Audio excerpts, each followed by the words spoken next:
On again.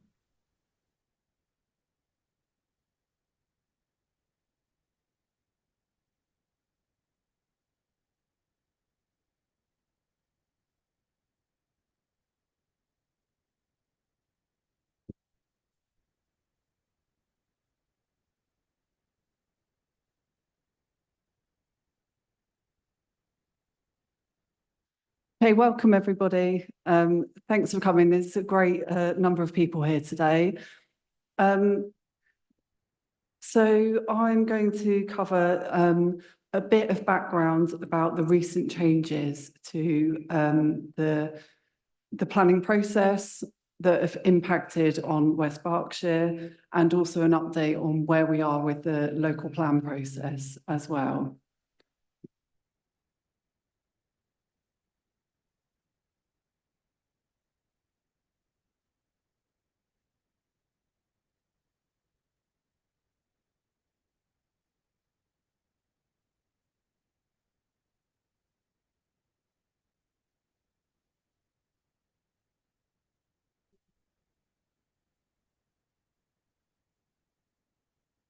Okay.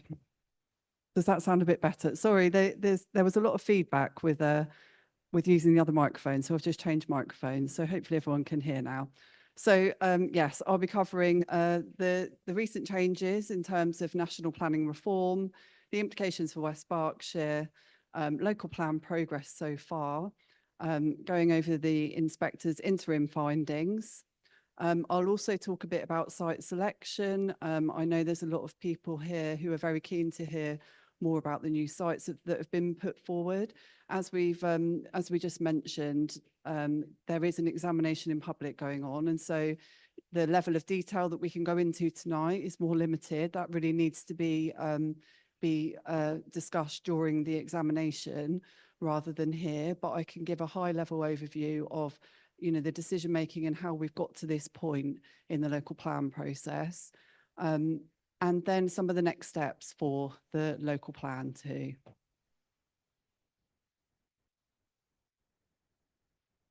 So first off, in terms of the changes to national planning policy that are coming through, the main change that is being consulted on at the moment, the consultation is still open, but we're expecting a lot of these changes to actually come forward. The main change for West Berkshire is the alteration that the government are proposing to the way that we calculate housing needs. And that's resulted in an increased requirement for Berkshire, almost a doubling really the requirement from 495 homes a year to 1,057 using that new standard method. In terms of local plan making, there's some transitional arrangements that are being proposed, particularly for councils like us who are in the middle of an examination in public. It allows us to continue with our local plan, continue through the examination process, but we do need to commit to an early review to prepare for providing the additional homes that would be needed using that standard method. Usually local plans are reviewed every 5 years anyway, but the commitment really or the requirement really of the NPPF is that actually we'd do that review sooner to plan for this increased number of homes. Another big change that you might have read a lot about on the news is the change in the approach to green belt. Now, that's not applicable in West Berkshire because we don't have any green belt. Obviously, a large proportion of the district is AONB, but that's a different designation. So those green belt changes that you might be reading about aren't applicable to us here. And then in terms of decision making, the NPPF is suggesting an increase to planning application fees, which is welcomed because that should then cover the costs of actually processing some of those applications. There's also a proposal on the table for locally set fees. Now, again, as I said, this is all part of the consultation. Not all of this will come forward, but this is what the government are thinking about introducing, and we need to respond to that consultation. But we are expecting some increase to planning fees. There's also a change to the presumption in favour of sustainable development, and really without going into too much technical detail, what that means is that the policies that that you would need to take into account are much more focused around housing and need, rather than the previous presumption in favour of sustainable development. So it's less likely to become engaged on certain proposals. There's also a removal of the word beauty and a change to things being well designed.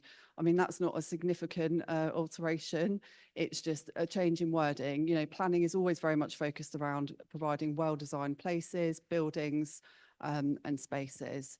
There's also, again, a renewed emphasis on using brownfield land for development in the first instance, wherever possible.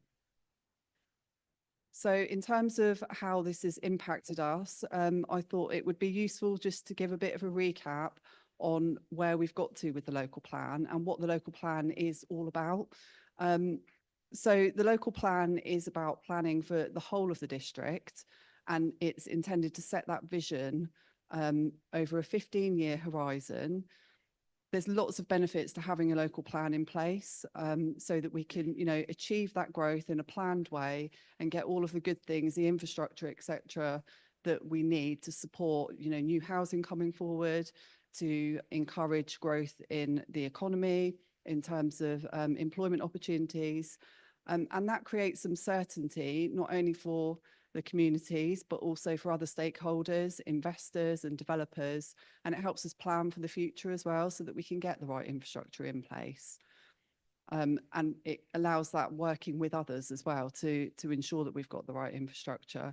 So, yes, yeah. So just to put some emphasis on the local plan, obviously it's gone to submission to the inspector. It's gone there without the Liberal Democrats administration's say so. We actually came to power last May in 2023, and as soon as we came to power, we said, let's withdraw the local plan. Now, we don't disagree with things like some of the policies in there for things like infrastructure, climate, environment, etc. Those are very good policies. One of the areas we're not happy about, obviously, is site allocations. So we tried to withdraw that plan back in May last year. The government at the time, Conservative government at the time, said, absolutely not, you can't do that. If you don't carry on with this plan, we are going to come in and do it for you. And then we're going to charge you as well. So the situation is we are stuck with this plan and with these site allocations, but just to put that into perspective. Thanks.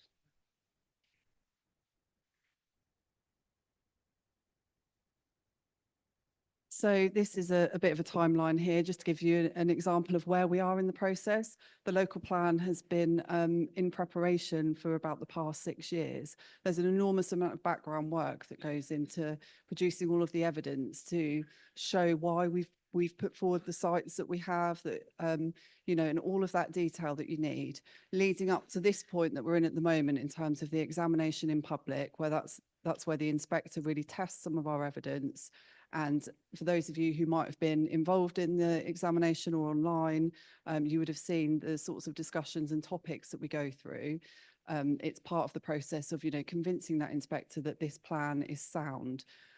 We always need to demonstrate that it's positively prepared, that it's justified, that our policies are going to be effective, and that they're consistent with national policy. So that's the key things that we need to show. So as Councillor Gaines just mentioned, this is a short timeline of what we've worked through. There was a large amount of public consultation between 2018 and 2022, leading up to the plan being submitted for examination in March 2023. In May, the new administration came to West Berkshire, and there was a bit of a review of that spatial strategy and whether it was, you know, the process that we thought was best to go through. A lot of you probably know that there was a proposal to withdraw the plan, but that was blocked by government, who threatened to intervene if we didn't proceed through the examination process. And so that's where we are at the moment. So since that decision to continue with the local plan, the examination has started. We've had a number of hearings through May and June. And then in July, the inspector issued some interim findings. And I'll come on to those in a moment, more detail about what those mean. But it resulted in us needing to put forward additional housing sites to meet the housing requirement. And those, leading on from that, we've got some additional hearing sessions to talk through those additional sites, in particular North East Thatcham, the housing land supply more generally, and then some of our other policies around sustainable homes and businesses and Long Copse Farm. So the inspector's interim findings found that there was a shortfall of around 850 homes against the requirement. And that's partly arising from the local plan needing to cover a further 2 years. So when the plan was submitted, we felt that actually there were enough sites being proposed.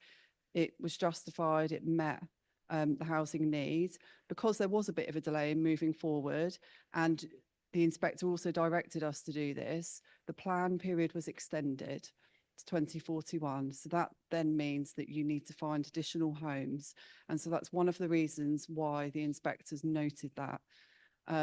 The inspector also requested that the allocation at North East Thatcham, which was for 1,500 units, should be increased to up to 2,500 units. And also the inspector asked us to find new sites to meet that shortfall. So we have put forward new sites, and what I wanted to do is just explain a bit more about how sites are selected through the local plan process, so that you've got a bit of background as to, I know that a lot of questions have been around how the sites have been selected, so I can give you a bit more detail on that. In terms of the local plan process, as I've said, a large amount of evidence needs to be produced in terms of why we've chosen the approach, and that spatial approach to the local plan. There was a piece of work called the West Berkshire Strategic Vision 2050, and that looked at the district and the best locations for development. It acknowledged that we're a highly constrained district. There's an enormous amount of AONB, or it's called National Landscape now. We've got the AWE safety zone, and we've also got some nutrient neutrality zones. So we're quite limited as to the places that development is most appropriate. But Newbury and Thatcham, being those largest settlements with all of the infrastructure, or a lot of infrastructure already available in terms of transport nodes, were considered to be the most appropriate locations to focus growth and focus housing growth. It also identified that there were potentially other areas around Newbury and Thatcham to explore for growth. But at the time we submitted the plan, as I explained, we had enough sites to cover the housing requirement, whereas now we've been asked to look for more. The borough is split into 3 general areas, and this map just shows you the extent of the AONB, or the national landscape there in that lighter green. Then the darker green is Newbury and Thatcham, and then the eastern area that leads up to Reading there.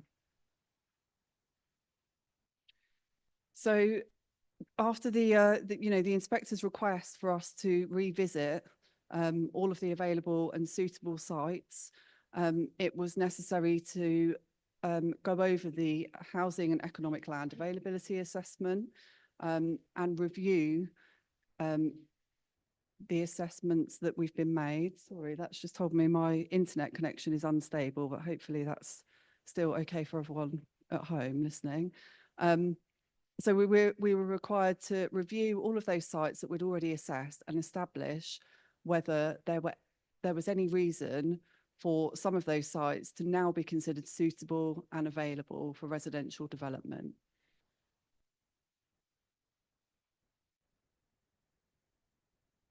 And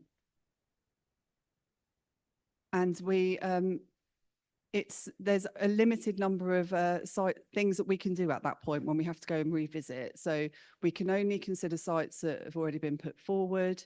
You can't consider other pieces of land that haven't been promoted for development. And we also need to stick to that strategic approach and that consistent approach to how we've assessed all of the sites throughout the the previous part of the process so that we're still being consistent.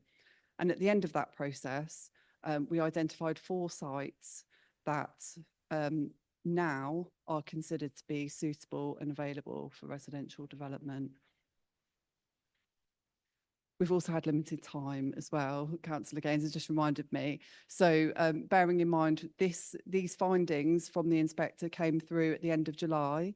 Within a matter of weeks, we're required to do that reassessment and put forward these sites. So we're actually quite limited. It's not as though we can go back to the start, can't go back to the drawing board and say, let's reassess the whole district again. We need to go with that information we've already got, and it needs to be based on that existing evidence. And from that's where we've got these 4 sites. So that's at Thatcham, Land East of Regency Park Hotel, Pinsent's Lane. I know there's a lot of questions around that tonight, and then 25 homes at north of Pangbourne Hill. So if at this point, I think the other thing to note is that there isn't much choice in terms of what we do really as a council. The inspector made it very clear and gave us a very clear steer on what we needed to do to find these additional sites and meet that housing supply. If we didn't do that, the plan wouldn't be sound, because we wouldn't be able to demonstrate that what we need to convince the inspector that this plan should be appropriate for adoption. If we weren't to adopt the plan, it's very difficult to defend inappropriate development. It would lead to a lot of appeals, speculative appeals, and the associated costs with that. It wouldn't be then a planned approach to development, and that's really key for the district to be, to move forward in a positive way, in that planned for way. There's also the threat of government intervention. It would be highly likely, given the recent changes, that if the government were to intervene, we would then need to potentially meet that higher housing number. So at the moment, we can still put this plan forward with the lower housing number. If we were to have to go back to the drawing board right now, we'd be dealing with that higher housing number. So there may be increased pressures on us here.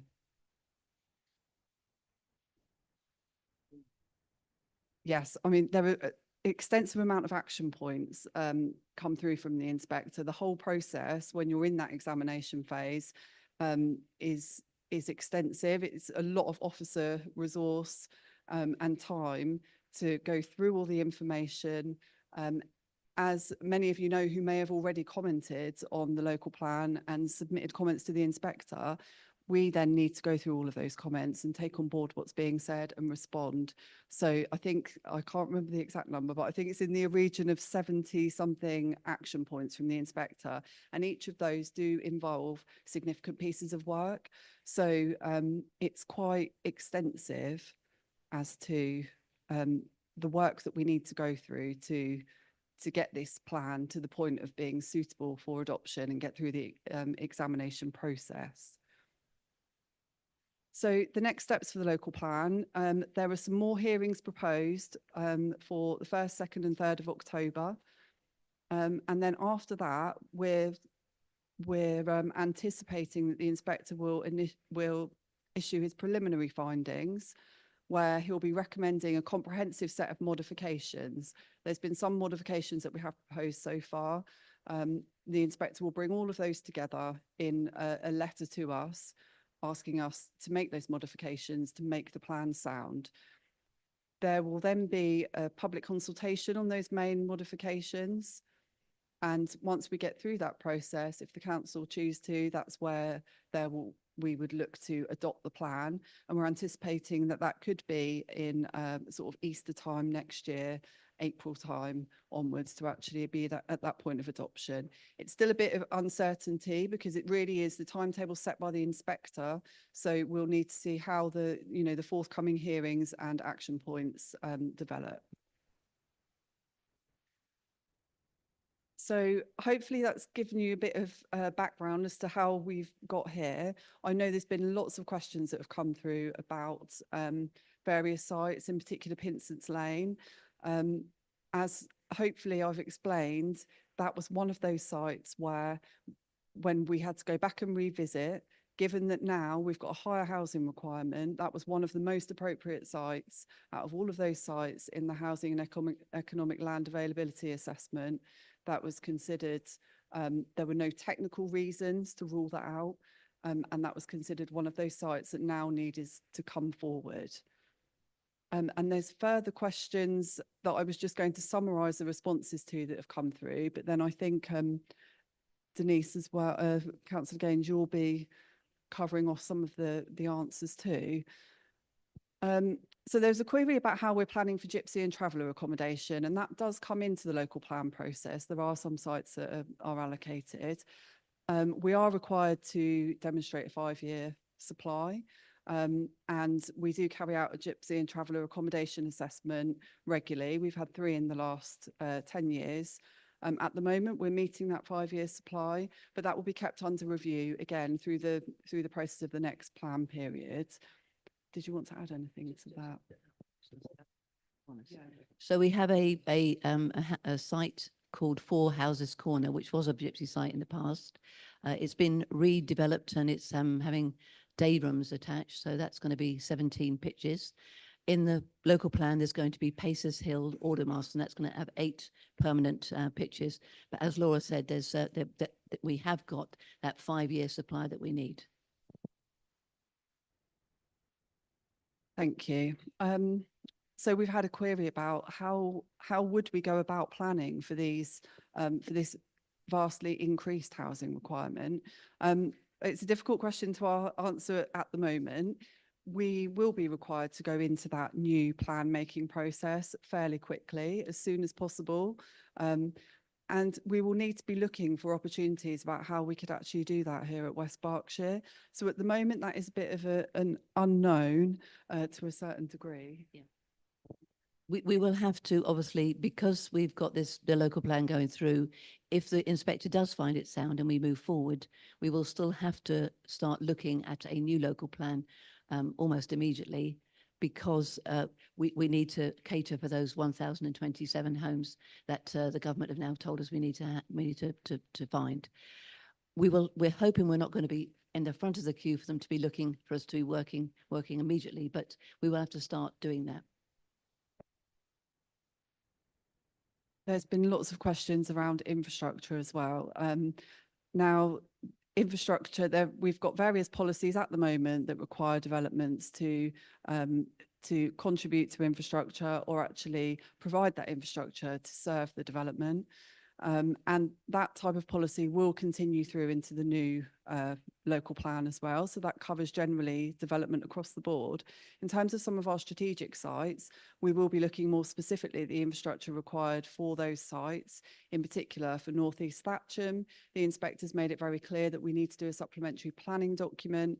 And as part of all of that pre-planning work, that's where we'll be looking at the infrastructure, exactly what's required to support that development and to contribute, you know, to the community. So that there'll be infrastructure requirements for all of those strategic sites that need to be addressed. There's lots of queries about benefits for Newbury and Thatcham arising from additional housing, and I think Councillor Gaines, you were going to cover some of that. Yeah, so as Laura said, there is a residential strategic allocation document for each of those sites that have been identified. They obviously are the start of the process. What comes after that is things like the pre-application, where we can have an opportunity to talk to the developers about what we as a council expect from the site and what they expect from the site and come to some agreement. Then there's actually the planning applications themselves, which obviously very often have to go through committee if they're not agreeable to the planning officers. So it may be that the planning officer says, we're not going to delegate, we're going to say that's refusal, and the councillors want to go ahead with that site, then we would actually go to committee, and that gives an opportunity to have that discussion and objections and supporters, etc. Then we've got the 106 agreements, and they're really, really important, because the 106 agreement will allow us to set conditions on those sites as to what we expect from the developer on that site. So the sorts of things like, is there a bus route? Do they, what sort of standard the road should be? Things like AMPR cameras. I think of something else. I don't think yes. All sorts of things, S106. Now, and there's also the SIL funding. SIL funding, as you probably is a little bit of a misnomer, because obviously SIL funding gives us some funding agreements. It all feeds into the development. But what it does do with the SIL, it actually allows us to put additional infrastructure in that area. And SIL money is actually quite substantial for some of these developers. As you've probably heard in the press over the past couple of months about SIL allocation. And so for large developer sites, is that Lorraine?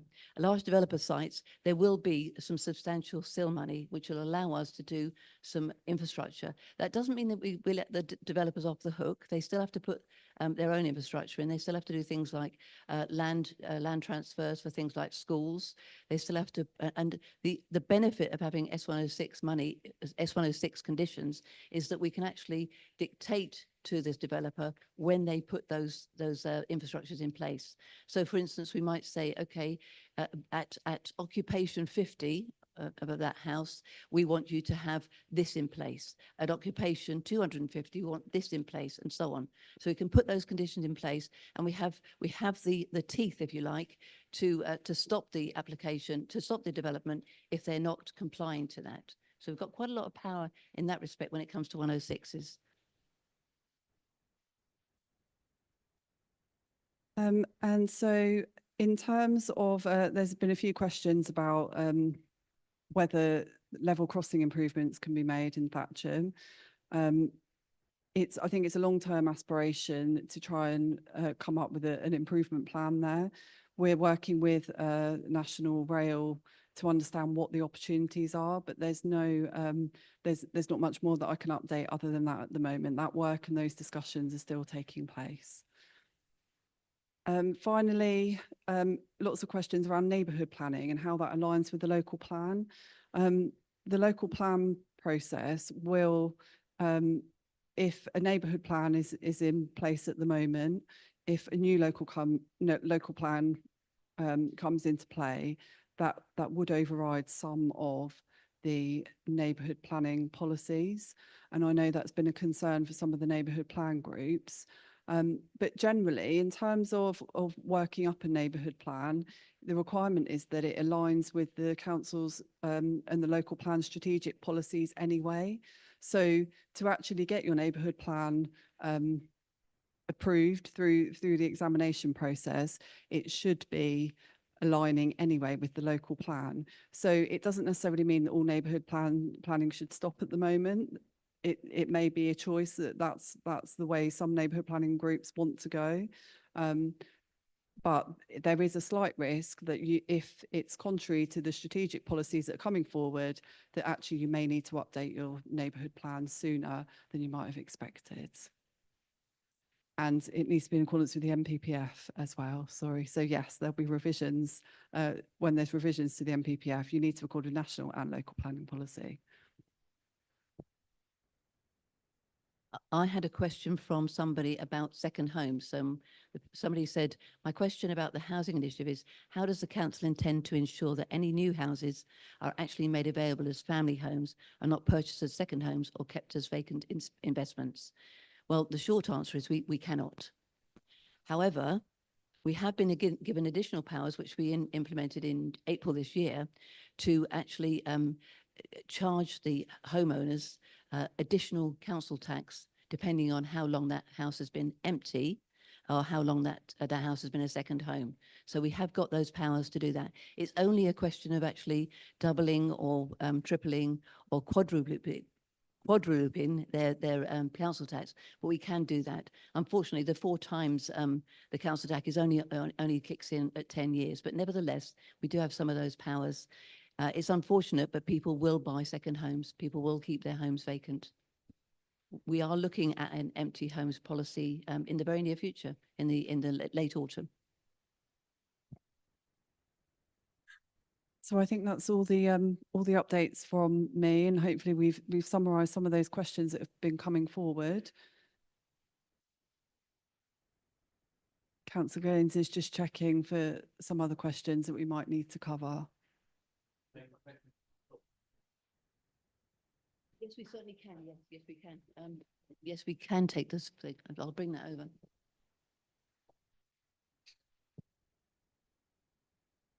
I guess it's partially a question, partially a statement. Sorry, I'm Ivan McCardle from Coldash Parish Council. It's partially a question, partially a statement. I don't think I've heard anything new this evening. I've heard the previous administration get the blame. I've heard the central government get the blame. I've heard the planning inspector get the blame. I've not heard anything from West Berkshire Council saying what are they doing about it. It sounds like you're just reacting. It doesn't sound like you're managing the council. You're just reacting. There are things that can be done, and I'm aware of another plan where the planning inspector gave options. One of the options was to reduce the timescale of the plan to match the housing, and then allow a second plan to come on, which we're going to do anyway. And in that timescale, you would be able to consult, you would be able to clarify. You haven't consulted on any of this. We've got an NDP, and I understand what you're saying. Our NDP in the last couple of months has been confirmed as being in line with the local plan. The reason it's not now is because you now have a strategy that's gone in a totally different direction to your plan, your local plan. Yes, if you change a plan, yes, we'll have to realign with it. But we've got something that was aligned. We spent thousands of pounds and thousands of hours getting it in place. Yeah, you've not even spoken to us. We get told you had 2 weeks to do it. Looking at the documentation, you've been working on this for months. So that's disingenuous. You know, it doesn't stack up. It just does not stack up. You're not managing this. You're rolling over, and we're the ones who are paying for it. We started off the session by saying these sessions are for consultation. You haven't consulted us at all. I think it's disgraceful. I'm not sure what the actual question was, but okay. Okay. We. What are you doing to manage the situation? What are you doing to help them? Okay. And what are you doing to listen to NDPs, which, you know, within the last month, we've had one made, which is in line with the local plan. Until the new local plan comes forward, should we be driving? If I can come back on that NDP, all the strategies, all the policies that you've got in your NDP are not thrown out. The only issue about your NDP is your site allocation. The fact that you've actually said that site, it should not be included in your NDP. That's the only difference between your current NDP that's been adopted and moving forward. The reason these 4 sites are well thought through and have all the information that you can put forward is because they've been considered time and time again and been rejected time and time again. That's why you've got the information. That's why they're sitting there. You know, it's lazy. It's lazy going for stuff that's already been rejected several times. You know, there's people out there who may want to bring sites forward on a 2041 basis, won't get the opportunity. You yourself admit there's lots of better options for West Berkshire that aren't being considered. Why don't you go back to the inspector, ask to reduce the length of time of the plan, map it to the numbers that are there, and then do the second plan you say you're going to do, and map up the additional numbers there, and then we can actually consult on it. We can't. We don't have the timescales available to us to do that. We have to get this plan going through in this timescale. I don't know which council has actually gone back and changed the timescales with the inspector. I don't know of any. No, the planners. Well, I don't think we certainly haven't been given that option by this inspector. This inspector.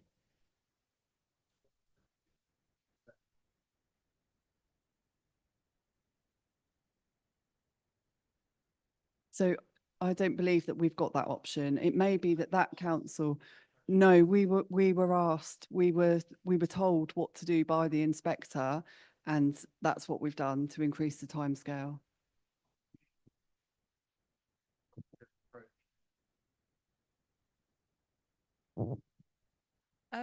Sorry, Claire Lawrence. I'm the Executive Director of Place at West Berkshire.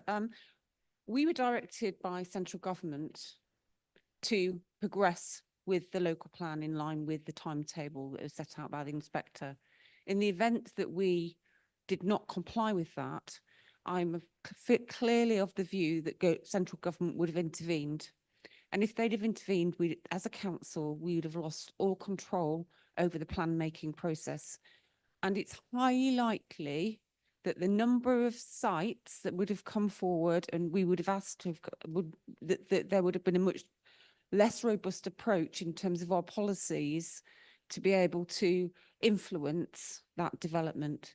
So the inspector, sorry, the Secretary of State directed this council in December to progress to examination and then to progress in line with the inspector's requirements. I just really simply do not believe that we had any other option without that meaning clear intervention. And that was not what this council wanted.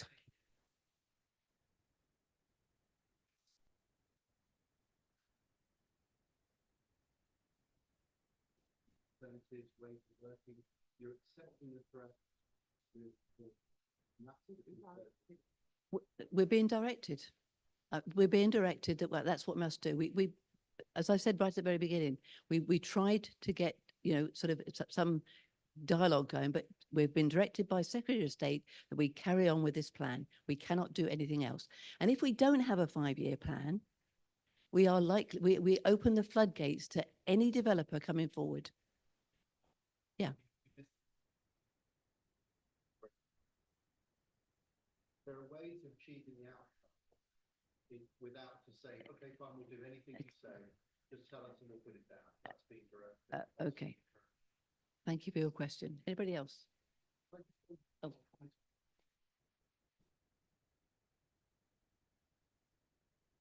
You know, I'm just Simon Pike, Chairman of Thatcham Town Council, and I've led the response to the local plan. That's attending all the sessions of the hearings and writing the responses to the Regulation 1819, the Iron 6, and most recently the responses to the questions that Laura was talking about, Iron 31.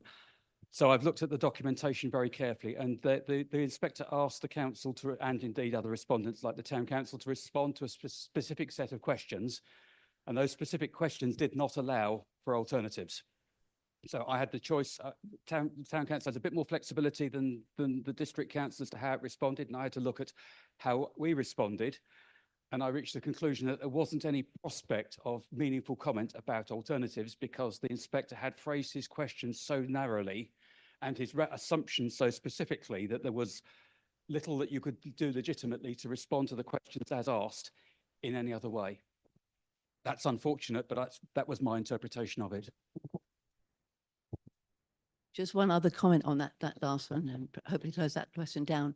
We did get a letter from the Deputy Prime Minister, Angela Rayner, and in that letter she actually said that she was going to direct her inspectors that if they couldn't find a plan sound almost immediately, then she was advising them to just throw it out. So you know there are lots of threats involved in this. You okay to take it?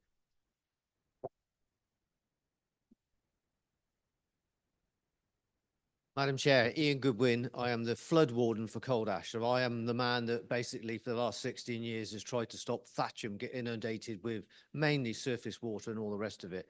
I'm grateful for the work West Berks have done in interdicting most, but not all of the water issues that Thatcham faces. Unfortunately, that's not the only issue. One of the main issues is, and apparently, according to an inspector, the last time I fought a 4-week appeal for Thatcham, was sewage is outside of planning. Well, the sewage main that goes from Cold Ash through to the treatment works is a 225 main. It is running over its design capacity, and it used to outflow into people's houses in Northfield Road.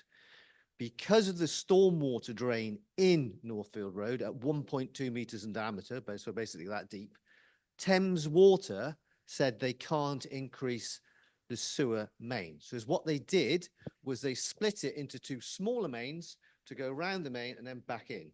What that does, it handles the same volumes, but it has a restriction on the flow. And it's basically got over the fact the houses are not surcharging. So they're not getting sewage up through their toilets in their houses. The biggest problem we got with that is that happened over 7 years ago. Because it happened over 7 years ago, Thames Water cannot fight on sewage because they haven't had a recent outflow. So my question is to you, is the council going to go back to the government to say, why is sewage outside? Because we have an incident where you're going to put 270 houses on that sewer main, and that is then going to overflow. So it's a thing that's happened. We've put a temporary fix over it. You're now going to whack in that many. And if you wanted examples, how many times do we have to see about the Pang Valley, about sewage flowing down the streets, flowing in the rivers? Councillor.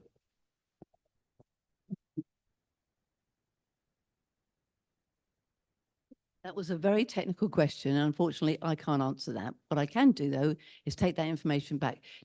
Were you one of the people that sent the information about drainage? There was a number of people. So I will get back to you with the answer to that one.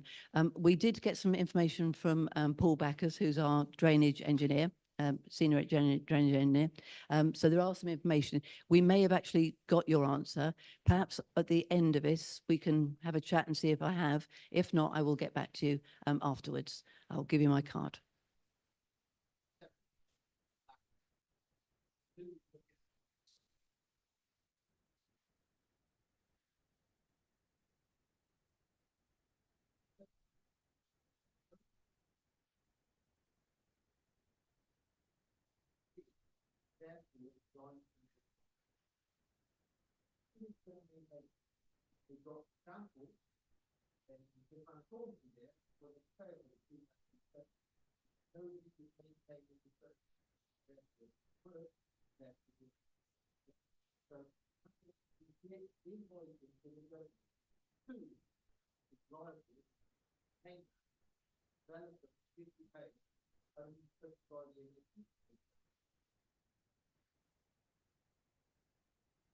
Two sec. Oh, Keith, did you want to say something?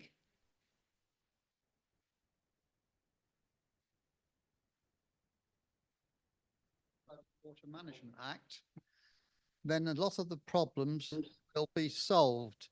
But the problem is that Thames Water aren't a statutory consultee, and therefore they don't get information regarding, say, conversions or smaller sites.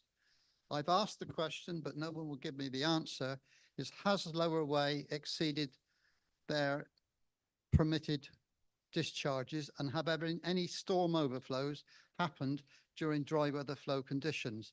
And if they have, that surely is a reason to refuse development on the basis that it's premature. I'm going as I said, this is all very technical. I don't know the answers to these things. I'm assuming that has that gentleman gone? That we will actually have that on your question. If not, then could you send that in to me? Keith, likewise, can you put, we've already spoken. Happy to have a meeting with you about what you spoke about. So. And on.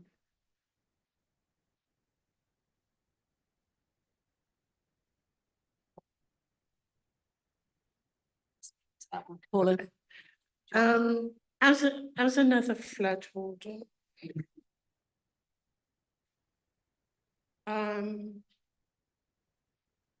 we have statements of common ground from Thames Water on the existing sites in the plan.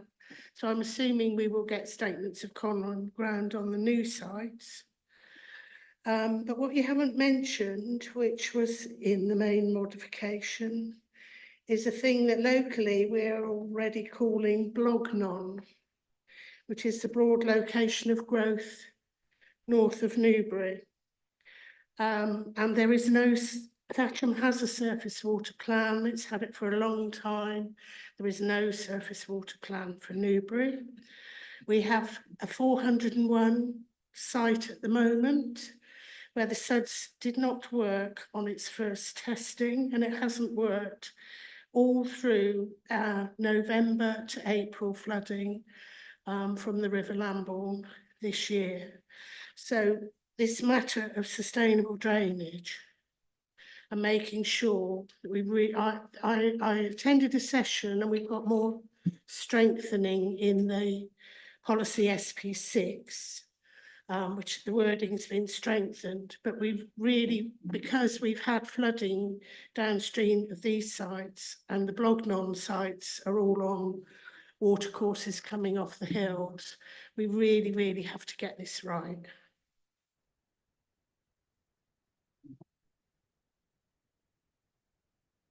Thank you. Yes, so in terms of the broad location, at the moment, there isn't enough evidence, or we haven't got all of that background evidence to actually allocate that site. That's why we haven't got a specific policies for that site, because all of that work that you're talking about in terms of understanding what the opportunities are, what the constraints are, how would development impact on flood risk, all of that work needs to be carried out. So the broad location is that is an area for sort of exploration for future development. So you're right, that evidence isn't there right now for that location, but that's what needs to be worked through to understand, is that broad location actually appropriate for growth? Thank you. The other point, going back to the NDPs, I believe that Coldash and Newbury were told that they couldn't be allocating plans. And now the inspectors changed the wording to say that NDPs can be allocating plans as long as they're not strategic sites. So it does seem like the ground has shifted slightly under these NDPs. And there's also a statement in there that I don't understand, which says that if a site is allocated in an NDP, it doesn't count towards the housing trajectory. And then before, they weren't allowed to allocate within settlement boundaries. So I think we need some clarification on how all that impacts the Newbury NDP and anyone else that's put forward to start an NDP, because I know I'm not an expert, but I've looked at quite a lot of it and I don't understand it. So, and the other point is the Transport for South East Infrastructure investment plan to 2050. I think it's still under consultation. I think it's doing another round after the COVID and more people working at home. But there's nothing in there to cater for certainly a doubling of numbers. I think there's an extra bus route, a bit of tidying up lanes, entrances into the A34 that aren't very, but there's nothing for the A339, connection to Basingstoke. There's nothing about a railway bridge over the railway at Thatcham. So I don't know how we feed in, but that can't go ahead without having greater input on what is being proposed for West Berkshire. Thank you. Thank you. In terms of the neighbourhood development plans, what's probably best, because everyone will be in a slightly different situation, is if the team were to look specifically at the circumstances of those NDPs rather than be given another general thing, because it will just confuse things more. So it's probably best if you could email me separately. We'll look at that particular neighbourhood plan. The same for anyone else who's concerned about where they are with the neighbourhood plan at the moment. It's probably better if we look specifically and give you more of that sort of direct advice so that it's clear for everyone, because there have been some changes through the local plan process, and that way we can just make that clear. In terms of the additional, so you were talking then about, if we were to go up to that higher housing number, again, all of that needs to be worked through about what does that mean, what infrastructure is needed to support that higher housing number. And so that, we'll come on to that. So that's, yeah.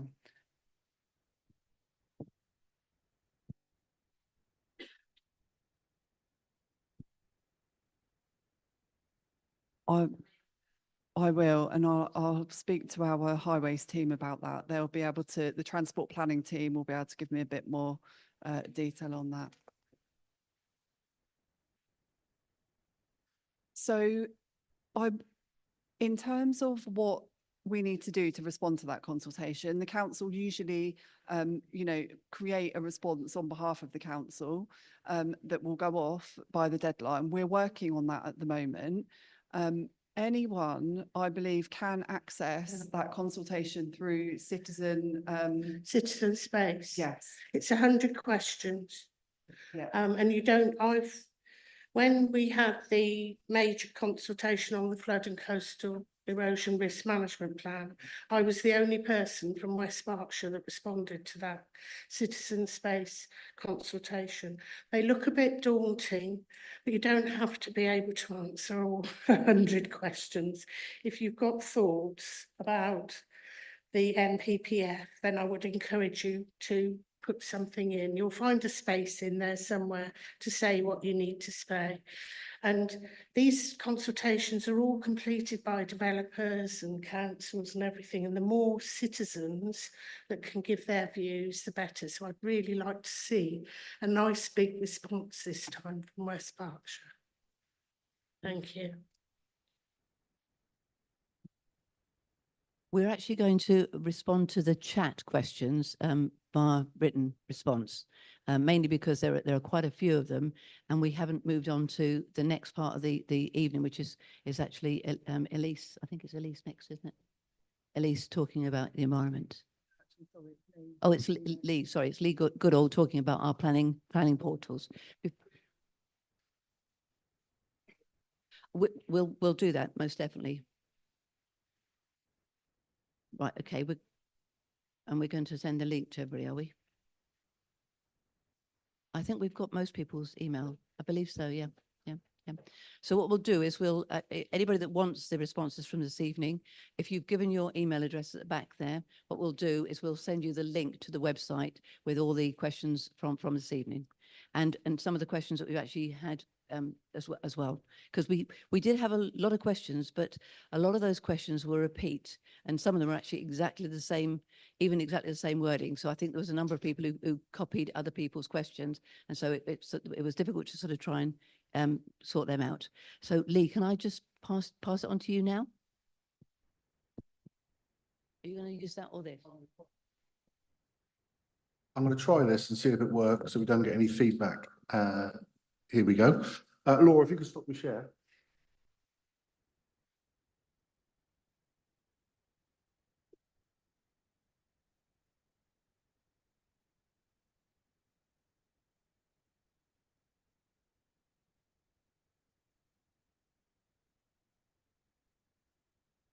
Excellent. Hopefully you can see that and hopefully you can hear me. I'm contained to about 20 minutes. So this is going to be a whistle-stop tour around 3 parts of our website. The first 2 parts, yeah, I will do. Lee Goodall, Planning and Economy Support Manager. I'm responsible for all of the IT systems within the planning department. Not the website, but this 2 bits that I'm going to show you now, and also the public access side. I'll use the microphone in a minute if I need to. So we bid for some funding from central government when it was known as M8CLG, and we were successful in receiving over £350,000 to implement new digital planning software on the council's website.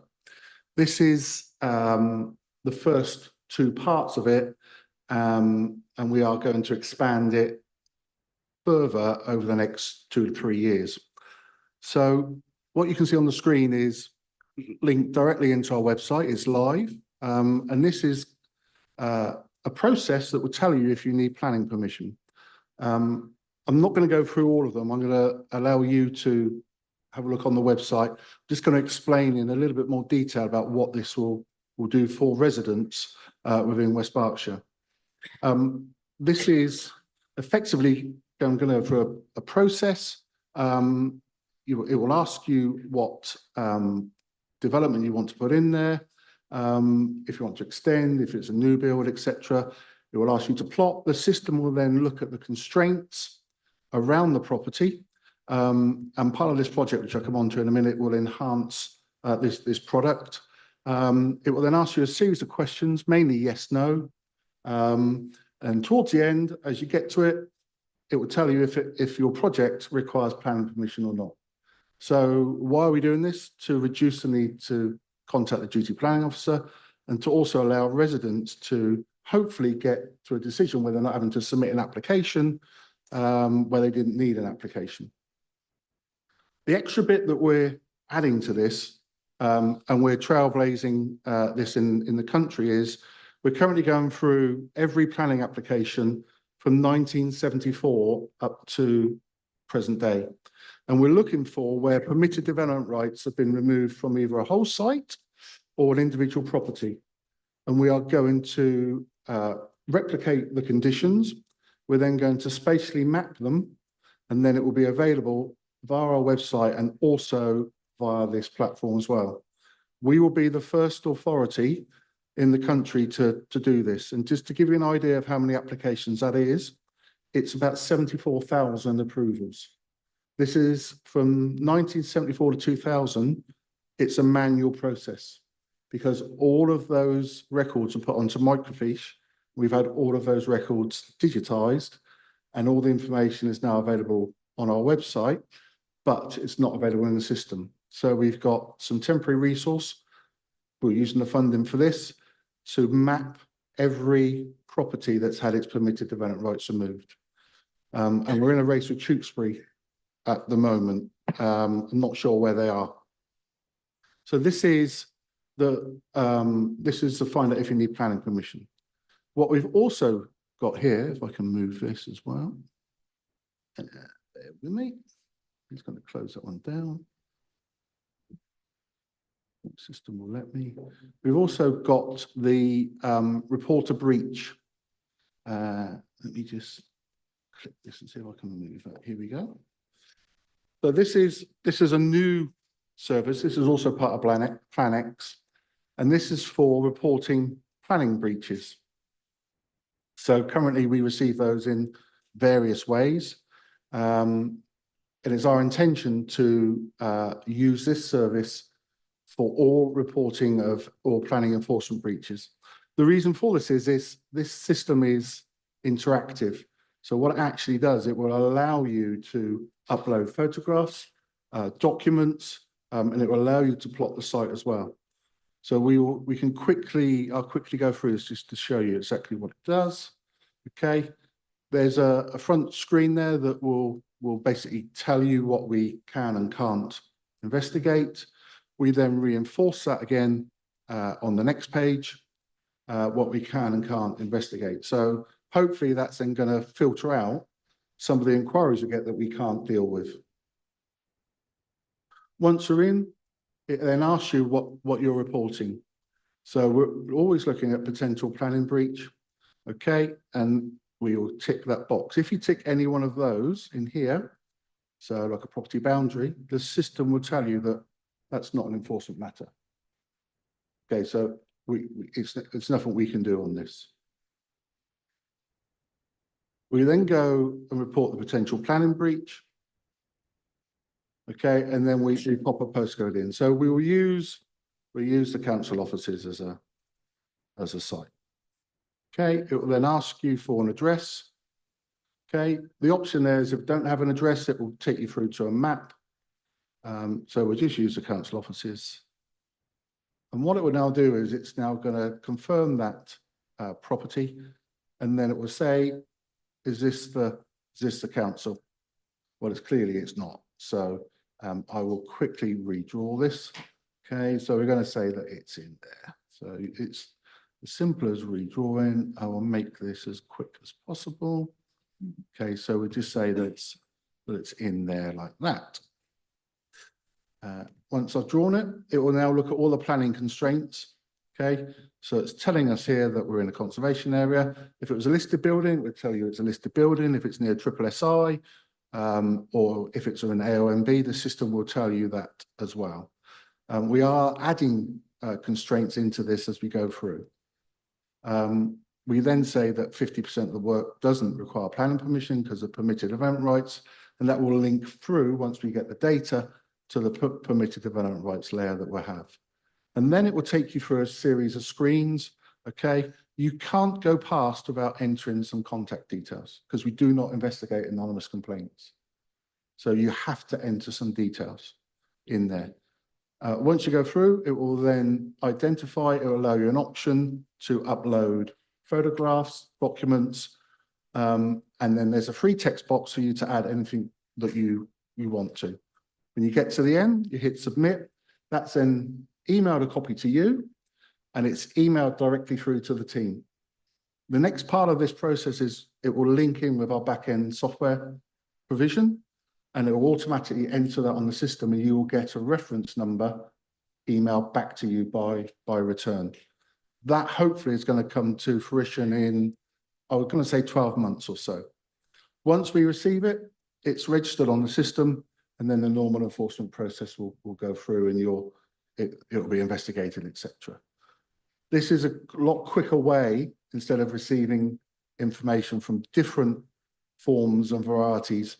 So we'll be pushing everyone down this route. So that's the new piece of software, and we are going to be adding to this as well with additional services. But what I want to show you is what we've had for a while, and what we want our residents to use. Yeah, of course. Can parish and town councils log an enforcement using the town council or parish council address? Yeah, absolutely, 100%. Yeah, yeah. Thank you. So this is our website. This is the council's website. You would, if you're searching for a planning application, you would go through here, and then you would find an application. Once you find an application, what we're asking people to do is, or what I'm pushing people to do is to search using a reference number or using a postal address. And then once you get into the back-end system, you can create your own profile. So you can then, once you've got your profile, you can then do searches. Okay, so you can use this search, simple search or advanced search. Simple search will then take you into the simple search, and that's where you can put your application number in, etc. But the reason we want people to create a login and register there is then once you've got a login, then you start searching, you can save your searches. So you can see here, I can see the saved searches that are here. System is running a little bit slow, and it now wants me to log in, which is not a problem. So you can save your searches. So I've just got a couple in here that I've just quickly did today, and you can build a search really easy. So what we do now, we will build a quick search for you. So I'm going to say, I'm going to go on the advanced search tab, and I'm going to say that I want to know every major application in the parish. I'm going to say Coldash because they just left. The parish of Coldash. And I want to know them from the date it was validated. Let's go for this year. So I'll run that search now. This will now extract all the planning application data. So you can see them all there. You've got links through. So you can see that this one's a waiting decision. You see the little blue tick box. Once you've got a login, when you click into that application, you can submit your comments directly through the website. You don't have to email PlanApps. They go straight into the back end of the system, and they sit on the website as well. They are moderated before they go out. So I can now, if I want to, I can save this search, which is, I'm going to save this search. Okay, and then I'm just going to call it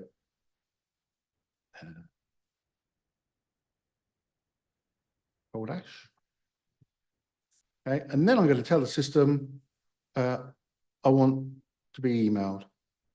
Okay, and then I just save that search. So now what the system will do every morning, it will run a search through the database, and if there's a new major application in Coldash, it will send me or you an email with the link into that application. You can then just click on that link. The system will log you in if you've got your password saved, and you can view all the documents, etc. So you can set this up for any parish, any ward, within a property, in an area, all the different application types. You can set up multiple searches, and the system will email you them when we get new ones in. What you can also do is, if I run this one again, and I'm aware of time, so I've got about 5 minutes. If I now am interested in this application,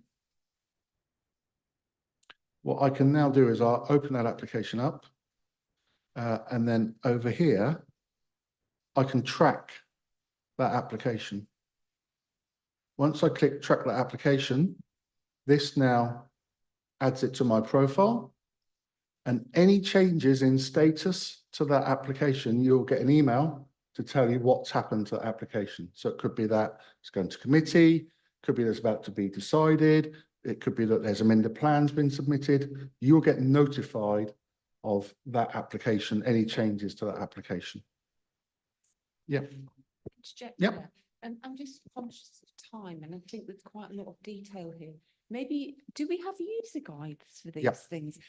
Can we possibly, maybe the best thing to do is that when we send out the email response, the questions to all the responses, maybe we send the user guide out course. with that? Yep. Because I'm just conscious, I am conscious literally that got- I know yeah. Howard's got his hand up. Can I just go back to a couple of things on course you can. enforcement, if Yep. that's okay? Yep. So one of the things that we're really keen to do is to make sure that we have as much information as possible from people by filling in the pro forma, so that we're able to because able to identify if there are breaches, is there not a breach. So if people can follow that process, that's really, really helpful to us, because we can get through things. Because as I say, half of the complaints we received about development don't need planning permission, and it enables us to focus our energies on those things that are really clear breaches. Secondly, I think just want to reinforce, although we've asked for details, the name, for example, an address, we will not disclose that information to anybody. So it's whatever you tell us from an enforcement perspective is confidential. So please don't feel inclined not to report through that process because you have to give your details. We will not disclose that to anybody when we're going out and investigating. So Lee, is there anything else that you think is really significant? We just need to. No, that was just about it. We're just trying to push people towards the Yeah. public access side. So Yeah. you've got greater flexibility to search and track the applications that you want to track. And it might seem complicated to do it, and I think, but if people can play. Yeah, absolutely. Just play, you can't break it. Somebody on the chat actually asked about this being presented at the district parish council meeting. We can certainly get that Yeah. arranged. Yeah. Yes, Yes, this is it live. yeah. Yes, it is. Yeah, this is live. Is it very clear that people will be anonymous? Is it there on the website? Yeah, this is on the website now. Yeah. Yeah. Paula, did you want to? It's great. It's great. Did you? Oh, thank you. It's just that there's a constraint on numbers. So I track, say, quite a few. What's your upper limit, Paula? I don't know, because it just says you can't add it. You never- Yeah. Of course. Okay. Yep.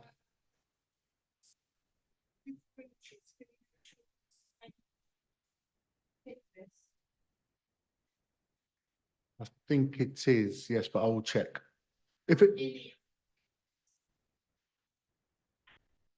Impact this zone. if it's not in there and you're running, both of these are still there, even though they're live, we can make immediate changes to them. So you can just email and make the changes. Yeah. Yes. I've actually played around with both those things, which is why there's a Hungerford one on that screen. But I've actually used my own address for the permitted development rights. It works very well. Alistair, you wanted to?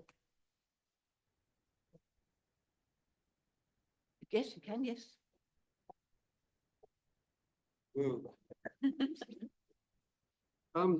So Hungerford Town Council, Alistair Fife, we had our first permission in principle yesterday. I understand only 16 of these have been done or have been put into West Berkshire Council at the moment. It was for an infill of a corner plot. I don't know if everybody in the room knows about this PIP, permission in principle, but it was for you guys in West Berkshire have a 5-week turnaround, and that's a statutory requirement. There are 2 parts to a PIP if you don't know about it. Basically, there's the application, which is a sort of general application, and then there's a technical phase. So we were presented with this PIP. We got an overview of what they were going to do, was the plan, and then in the technical details phase, we've no idea whether it will come back to Hungerford Town Council with the technical information, because all we got is a drawing, very basic drawing. Do we get involved at all at another phase, or is this our first bite of the cherry? Because I have been complaining in the past that we only get 1 bite of the cherry, and then there are future applications or changes to the application, which we don't see. Now we will, with this gentleman's idea of being able to sort of be fed information back, which is great. But Hungerford Town Council gets 1 bite. We get asked a question and we respond. And we just feel that for this particular application, and I have no idea what others feel about the PIP in general, it was inappropriate. And the wording on the government website about it, it seems to be referring to bigger developments, not for a single property doing an infill. And it seems to almost try and circumvent the proper planning process. My understanding is, Alistair, that it's actually the first one I've seen in 25 years, I think I was told. Just hold on 2 seconds, because do you know? No, we don't have hardly at all. Oh, okay. Hold a second. This is how much we know about it. Yeah, we don't get very many PIPs. The government brought it in around about 2 years ago, and it's basically a shrunken version of an outline and a reserve matters. That's effectively what they are. And then they reduced the timescales that the authority has to determine the application, and they are quite strict. You say it's 5 weeks. If the PIP is approved, then to progress, they must submit what's called a TDC, technical details consent. That's when they tell you exactly what's going on. And yes, you will be consulted on that as part of the process. But just bear in mind that the consultation period is quite short, and I think and I'm running from memory, it's about 14 days, I think, for PIPs from memory. 5 weeks. Well, it's 5 weeks initially, but my concern is that you're saying it will come back to us 14 days, but we meet once a month. So are you going to require us to meet, or give us extended times and so on? We have a hard deadline of 5 weeks from the date the application is valid. I think it's an issue. If you link it, if you go on there and register and you ask for any changes, you should see it coming back. You could always do it via email since you've actually had the original meeting, and only include the people who are actually in the original meeting when you go back for the technical item. Yeah. Howard had your hand up. Howard? This looks like a fantastic system to me. As a district councillor, could we just get this automatically sent to all district councillors for their wards?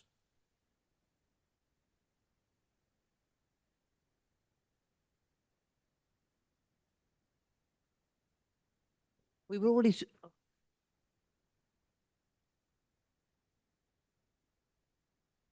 I can't hear a response here. No, okay, Howard. Yeah, so we were already talking about having the link to on everybody that's on this on the call and obviously in the room. But certainly, yes, we can get that sent to all the parish and town councils. I'm talking about district, in my case, district council. So I want to see, in my case, anything in Lambourne. and Lambourne, Eastbury, the Woodlands and so forth? Lee is nodding, so yes. Perfect. Please set up. Thank you.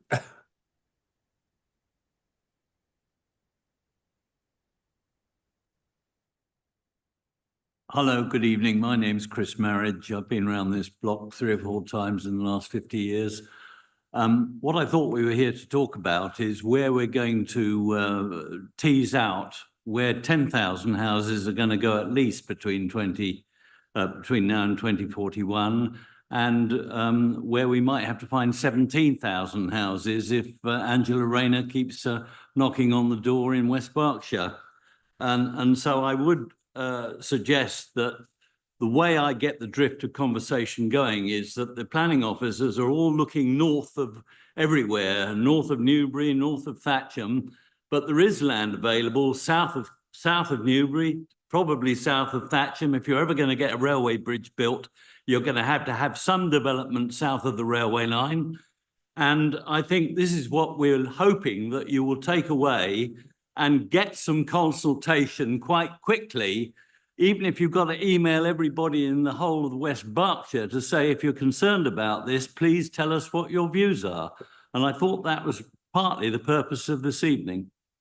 It wasn't the purpose this evening, Chris. No, the purpose of this evening was actually sort of started back in June when we said, look, we want a community forum about planning. So we want to inform people about things like Lee's just been talking about, a bit about what we were doing in the local plan, because bear in mind, back in June, none of this was relevant. We didn't know about the extra houses. We didn't know about any of the things that the inspector was saying. This is when it was conceived to have an evening about planning. But you're right, we do need to think very quickly about where we're going next, because let's face it, we know that the government will not allow us to be tardy when it comes to actually finding those 1,027 houses for every year of the next 15 years. We know that. But I don't think we should actually limit ourselves necessarily to looking at Vision 2050 and actually saying, well, there's 2 strategic places in Newbury and Thatcham. That's what we're going to do. You know, one of the things that I think we need to think about, and I know it's not huge numbers, but it's a start. Things like vibrant villages, where we look at actually having some of these villages which are frankly dying. They're losing their pubs, they're losing their shops. The roll call on the schools are going down. Just a few houses in those places. It won't answer the 1,027, but it'll go some way towards it. But what we want is a consultation on this. If you've got some ideas, tell the public and then we can respond. We can't get till we've got this local plan sorted. It's got to go out the way before we can actually move on to the next stage. I'm not convinced of that argument. The local plan look, is a sort of, that's going through anyway. Planners We've got to can't- get on to plan B. Planners can't, Chris, but believe me, we are looking at it. The planners can't because they've got their work cut out at the moment, just actually getting things done for the local plan. We'll ask for Angela Rayner to provide more planners. But the administration is looking at it. Good. I think Okay, you're I'll right. shut up. Thank you. Good evening, Chris. Hello, Jeff. I went on the county council with Chris in 1994, so we've been protagonists for some years. Look, you may have covered this. I'm Jeff Brooks, the leader of the council. You may have covered this because I'm sorry I was late. The local plan effectively is likely to be imposed on your district council. Think about that. We don't believe it's a great plan. The officers have worked very hard on it. But we think the sites could be better. It is likely that in the next few months, that plan will be imposed upon us. Watch this space. The other side of that, Chris, and this is to address your point, is if Angela Rayner comes through and said, now look here, you've got to do another 200, 300, 400, 500 houses per year on top of that. Yep.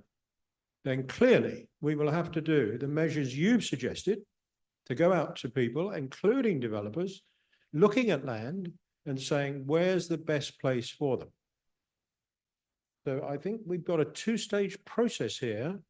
And as much as we as a district council have pushed back on the plan in terms of its sites that we don't believe are suitable, that plan is likely to be imposed on us. Then part 2 is what you've been describing. Thank you. Okay.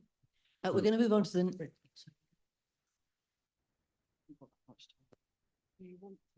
Yeah, I think so, yeah. So we're going to have a presentation by Elise on the environment. It's probably about 15 minutes, I think, isn't it? Yep, so. I'm sorry, Paula, what did you say? Two quick things to Lee. I think the validation lists need updating. So obviously you'll have to feed that into your automatic planning applications. And is there any way we can have the weekly list proactively sent to us? My ward councillor has to send me his copy each week, whereas from Eastleigh, I've been receiving as a resident copies for the last 12 years. So the functionality is within the system somewhere. Because you're now on the same system as Eastleigh, the functionality to be proactive and send out to people who register to receive the weekly new list and the decisions list must be within the system somewhere. So I know it'll cost, but can you have a look at that? Yeah, I'll take both of those away. I know we've emailed about that before, so Yeah. I'll take that away. Thank you.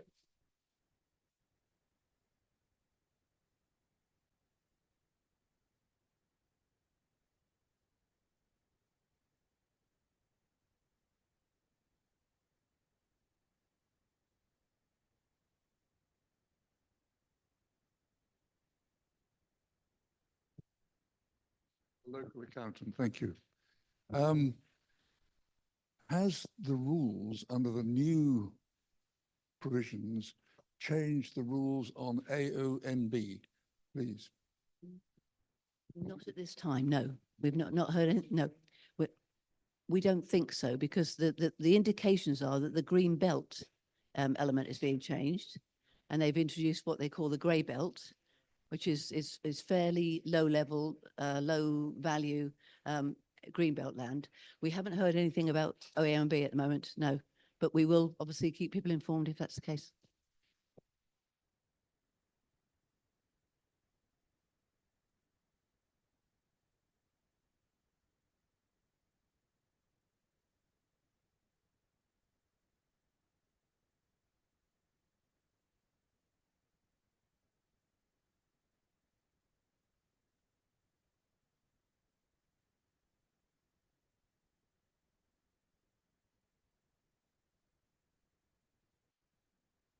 Hello, good evening, everyone.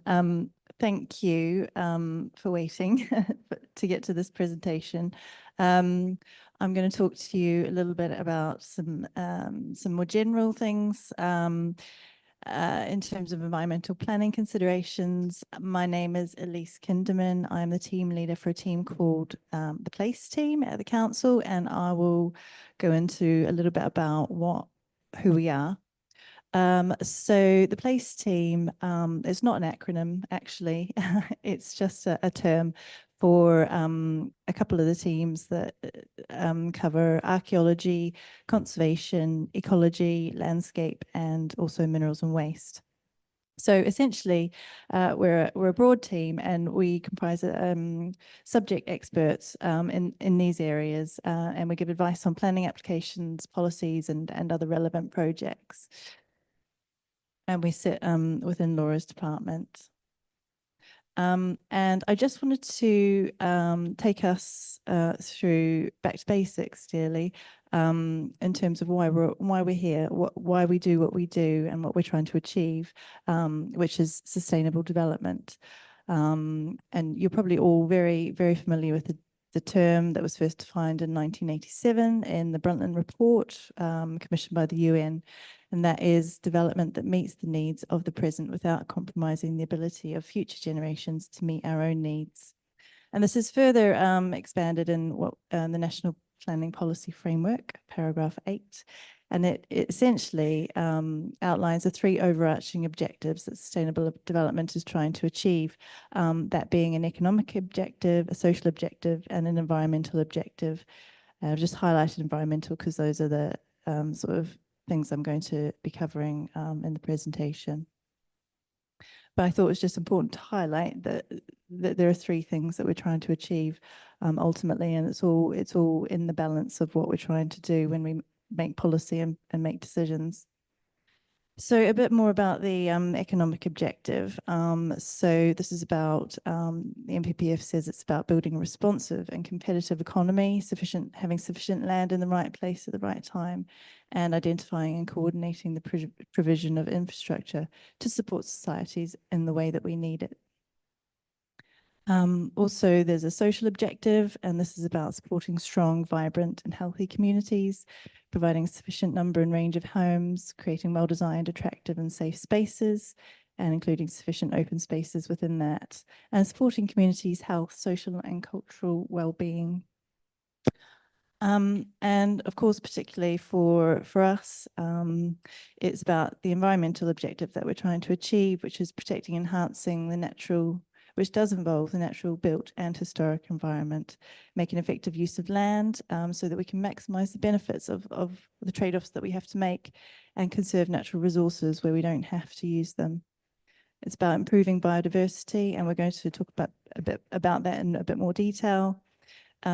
Minimizing waste and pollution, and also, very importantly, mitigating and adapting to climate change. And just sort of a slight summary on this section. As local planning authorities, we support the implementation of sustainable development by preparing and implementing plans and policies through which developments are assessed alongside national and local considerations.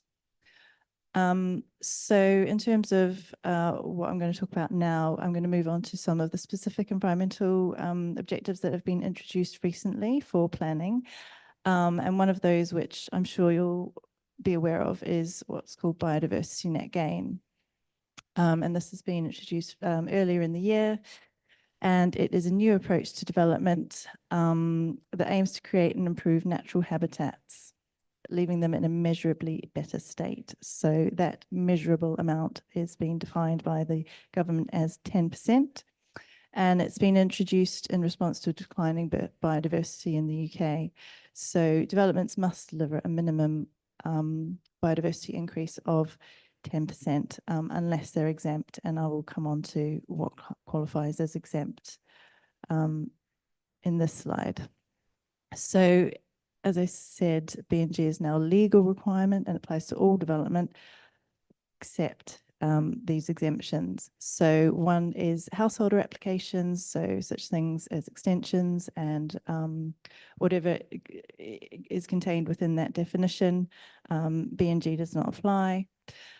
De minimis sites, so those are defined as sites which do not impact what are termed priority habitats, or over 25 meters squared of area habitat, or 5 meters squared of, sorry, that should just be 5 meters, not squared, of linear habitat, such as hedgerows.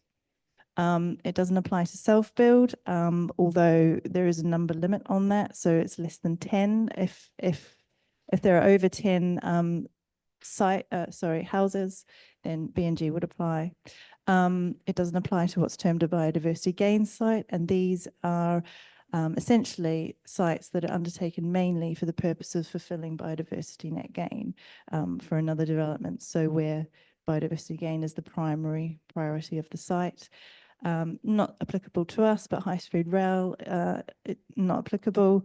Urgent crown developments, also permitted development, and also changes to development that was permitted before mandatory BNG came into place. So there are a few ways that BNG can be achieved.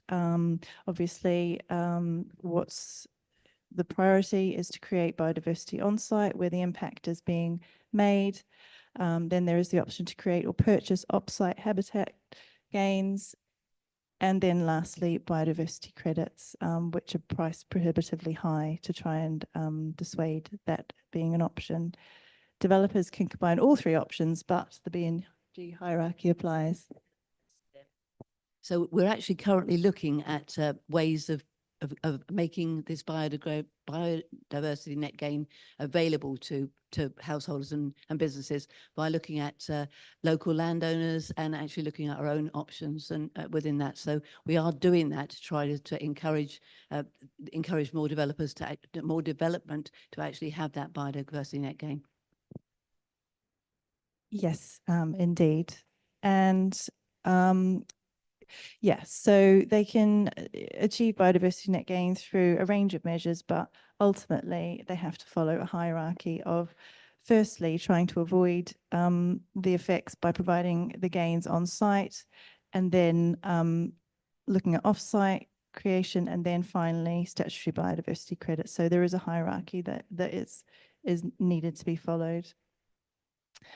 So in terms of the process, how it looks in a nutshell, which is a very simplified version of a very complicated process, biodiversity net gain is measured in units, calculated using a standard metric issued by the government.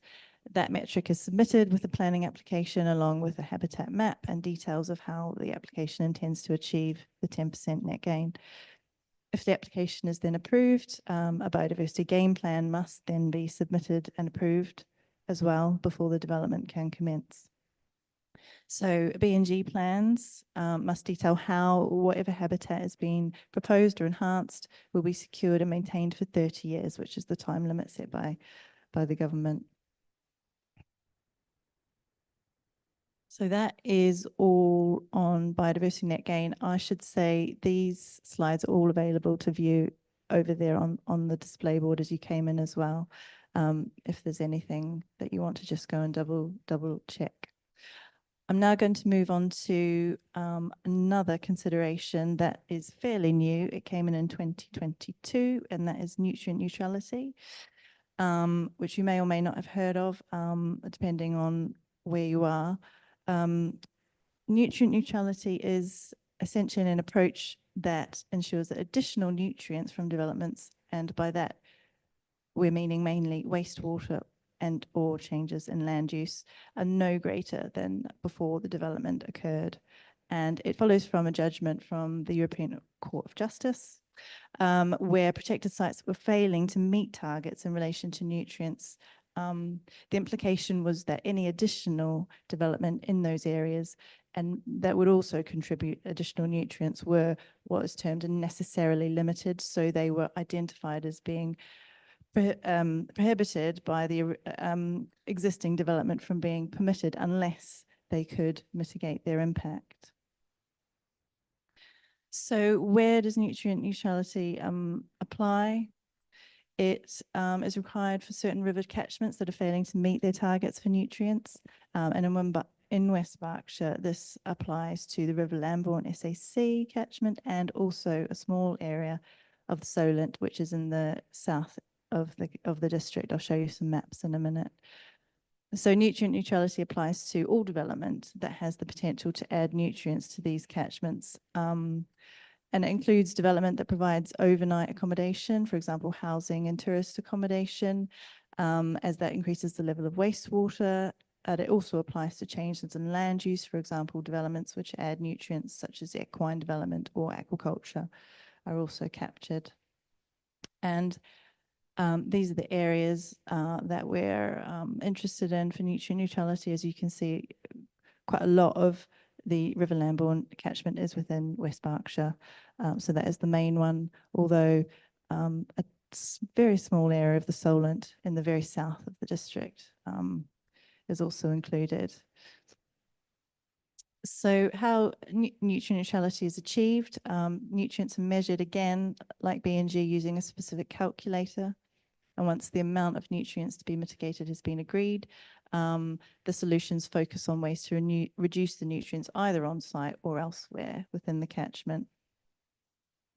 And once this has been agreed, mitigation solutions need to be secured. And this can include such things as taking land out of agricultural use and reducing the use of fertilizers, woodland planting, riparian buffer strips, or converting old septic tanks to packaged treatment plants, which are much more efficient, and of course the use of SUDs in developments. So each solution has particular cost and efficacy implications which need to be considered, obviously, and all solutions have to be secured for the lifetime of the development, which Natural England considers to be 80 to 120 years. And so that is essentially also a very high level overview of nutrient neutrality. We did receive one question on this area before tonight, which was just generally why no mitigation solutions are being provided by the council when this was introduced 2 years ago, and then with reference to a specific application, which is the second bullet point.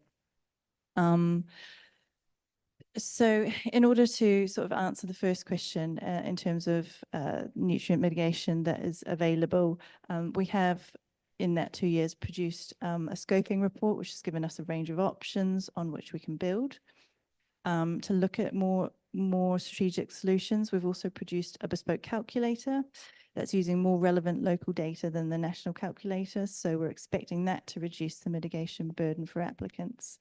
So we have started work on looking at strategic mitigation solutions, although we are focusing more so on working in partnership to facilitate solutions where possible, because essentially developing the solutions, it's not straightforward, it's not quick, and it's not cheap. So we're having to really use resources wisely, basically, and work with others to help deliver these solutions. There are other authorities that might have strategic solutions in place, and in many places have been given grants as part of the local nutrient mitigation fund, which we haven't received as yet. So the option is always available to developers and applicants to use bespoke mitigation solutions on their own land, and some of these have already been progressed as a way forward. And the government have directed in terms of this specific question as to why it applies at a discharge of planning condition stage to a development that was permitted before nutrient neutrality came in. The government has determined that nutrient neutrality will apply to any post-permission approvals that are required to development that was permitted prior to nutrient neutrality coming into place. So I hope that answers that particular question. That's all I had so far, so I'm happy to hand over. Thank you, Elise. Are there any questions on biodiversity, net gain, or nutrient neutrality? Oh, yes, Keith.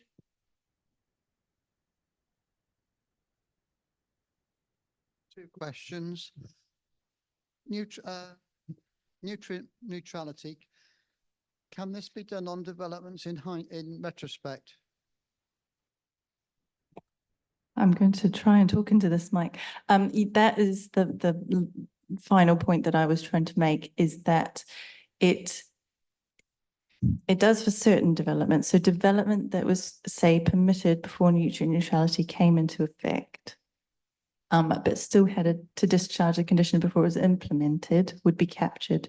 But essentially all development that was permitted and implemented prior to nutrient neutrality coming into effect wouldn't be captured.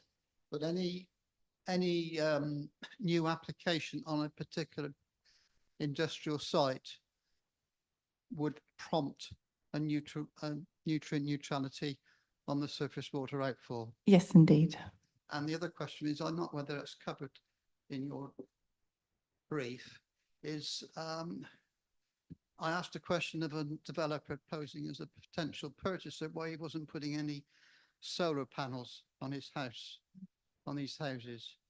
He said he doesn't need to. Surely West Berkshire Council could have a policy whereby they insisted that solar panels were on all buildings. I don't think we can do that, Keith. I'm just going to, can we do that? Yeah, so that's right. There's different solutions. So we can't insist upon one solution. There may be, there's a number of options to actually make your home more sustainably constructed. In our emerging plan, the policy is stronger, and so we will be expecting people to meet, those sustainable credentials but there's still a range of options. So it's not as simple as insisting upon certain options, but there's certainly a strengthening of the policy coming forward in the new local plan.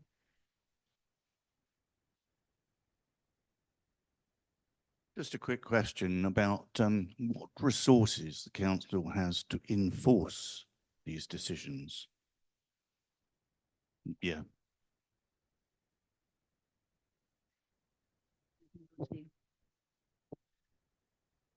I think that's more of a general enforcement question.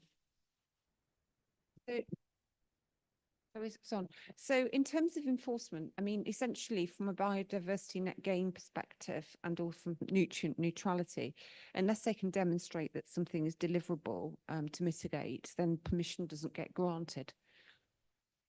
So after that, then this is a new area to us, because at the moment we haven't approved anything with nutrient neutrality solutions, and biodiversity net gain is so new.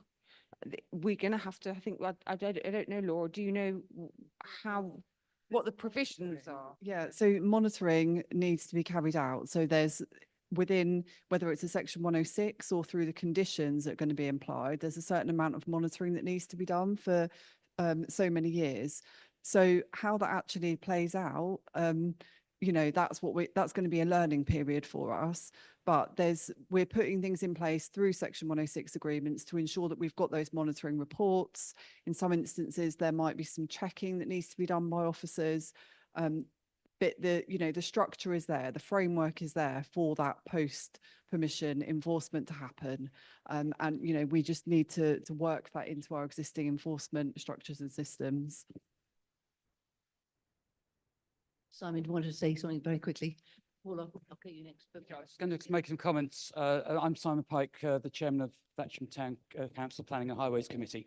I get the impression that people here are fairly familiar with the planning application process.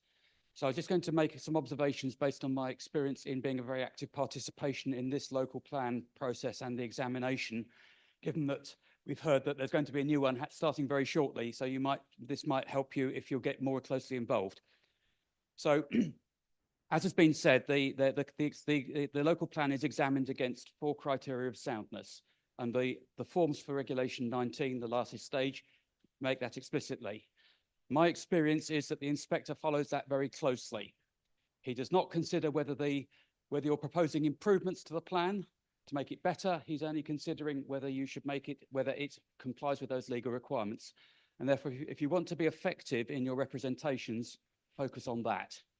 And the second point is that this inspector particularly is very keen on examining evidence. So firstly, if the council provides evidence and another party provides different evidence, he will by default take the evidence of the council unless their third party evidence proves that there is something demonstrably wrong. A difference of opinion was not sufficient to sway the opinion of this particular inspector. I have to say I've only got experience of one inspector. I've only done one local plan examination, thankfully. And that also means if you wish to make your point, it's very, very helpful to provide your own supporting evidence. In fact, it's already mentioned about the supplementary planning document. And I think that this was a point that the town council was the main speaker on in the examination hearings, and I would tick that as a partial success, at least, that we persuaded the local plan inspector that was the case. And when the council looks at our representations on the most recent set, which have been published today, they will see that we have proposed some specific main modifications to the plan as it stands at the moment. And again, making specific proposals is better than making comments about what's not there, because it makes it far easier for the inspector and indeed potentially the council to take account of them in the very short timescales which this particular examination has given for all parties to make their representation. A final point also is that this examination, there was, I'm told, between 10 and 20,000 pages of evidence base in total. And one of the key things, if you want to be effective, is to work out before you start which of those bits are the bits you need to concentrate on. I suspect that less than 1,000 pages of it has been dealt with in any way in the examination process, and most of it focused on a few hundreds of pages. Most of the effort was on a few hundreds of pages. And if you identify those pages early on or those documents and focus your responses on those documents, you'll be far more effective and disregard the 90% of it, which is there because it has to be done rather than because it will make any influence on the outcome. Thanks, Simon. Paula, is it quick or?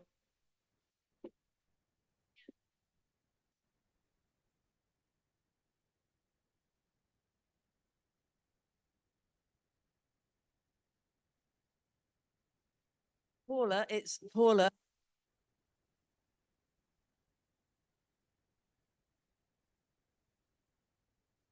Sorry, go on. I think it needs a better definition. Because there's a rough sustainability appraisal for Blognon, the broad location of growth north of Newbury. And it doesn't mention nutrient neutrality or the Lambourne SAC or anything to do with the water infrastructure. It mentions the wastewater but it doesn't mention various other things that I would expect to see under sustainability. So can we just make sure we know what we're talking about when we talk about stats? And I've noticed that that's a comment nationwide about the consultation on the National Planning Policy Framework, that needs tightening up. Thanks.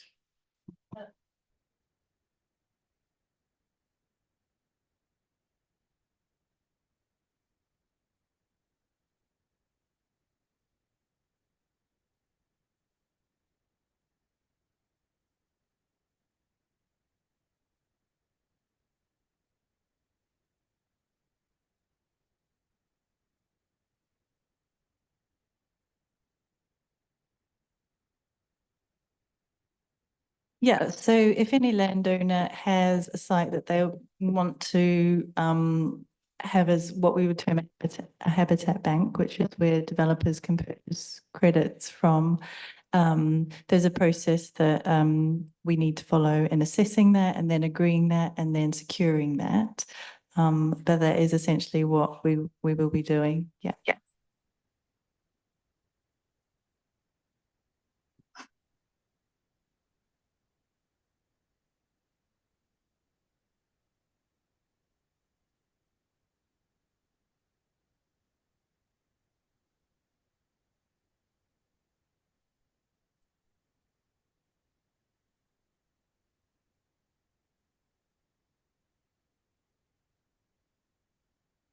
I'm going to finish now, unless anybody's got any burning questions, because we're actually gone over time now. I'm so sorry, but it's very hard. We can't put our hands up on the chat functionality or anything like that. So I'm sorry to interrupt. Okay. Can you make public all the evidence that you came to the conclusion to include these land areas in your plan? Because whilst you may not have had time to maybe look at other options, which obviously I'm not happy about, it would give us the opportunity to provide legitimate other options based on the evidence that you have gone through. Where would we find the evidence that you have gone through, please? Okay, Fiona, we can get that done. If you could put that in in the chat for us. Yeah, I have done. Thank you. As soon as possible, because obviously you're saying timelines, deadlines, but we need every bit of documentation you've been through, and we'll volunteer to go through it. Yeah, the inspector is coming back to us on the 1st of October. The 1st of October is the North East Thatcham examination. He's going to go through the North East Thatcham item. On the 2nd of October, he's going to go through the strategic sites, and on the 3rd of October, he's going to go through the Showman site, the RSA 25. So I'm very sorry that we haven't been able to answer everybody's questions tonight. I know there's some questions in the chat. What we will do is take those questions away and actually get them answered, and we will, if you can actually put an email address or give Reese, who you've actually been talking to over the last couple of weeks, your email addresses, we can actually get a list of frequently asked questions out to everybody. Thank you very much for your attention tonight, and ladies and gentlemen. I hope you found it informative, and have a nice rest of the evening.